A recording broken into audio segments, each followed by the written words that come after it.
Hello everyone. हामीले मानसिक स्वस्थ हुनको लागि, मेन्टली हेल्दी हुनको लागि हामीले के गर्नुपर्छ त भन्दा हामीले तनावलाई व्यवस्थापन गर्न सक्यौँ भने, स्ट्रेसलाई म्यानेज गर्न सक्यौँ भने हामीलाई मानसिक रूपले स्वस्थ हुन एकदमै सजिलो हुन्छ। सो हामीले स्ट्रेस म्यानेज गर्न के गर्न सकिन्छ त?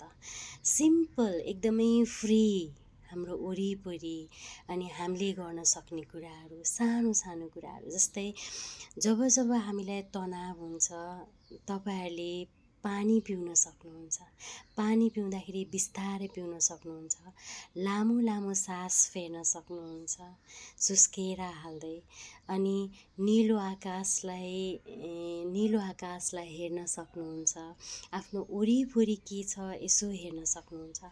वाकमा जान सक्नुहुन्छ। अनि नुहाउन सक्नुहुन्छ।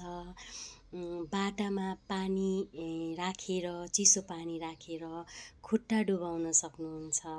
अनि मुख धुन सक्नुहुन्छ अन्टिल एन्ड अनलेस तपाईँलाई चाहिँ मन शान्त नभएसम्म।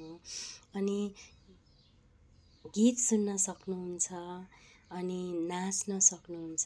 साथीभाइसँग कुरा गर्न सक्नुहुन्छ। तपाईँले आफैमा रहेर गमलामा गोडमेल गर्न सक्नुहुन्छ। अथवा चाहिँ आफ्नो लुगाहरू मिलाउन सक्नुहुन्छ। रुम सफा गर्न सक्नुहुन्छ।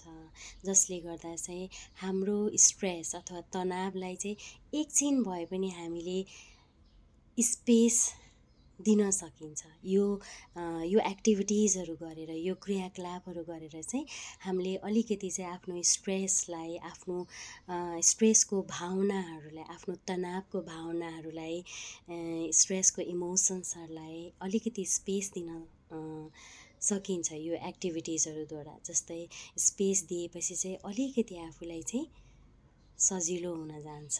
जसले गर्दा हामीलाई चाहिँ अब चाहिँ के गर्न सकिन्छ भन्ने कुरामा चाहिँ सोच्न अलिकति सजिलो बनाइदिन्छ।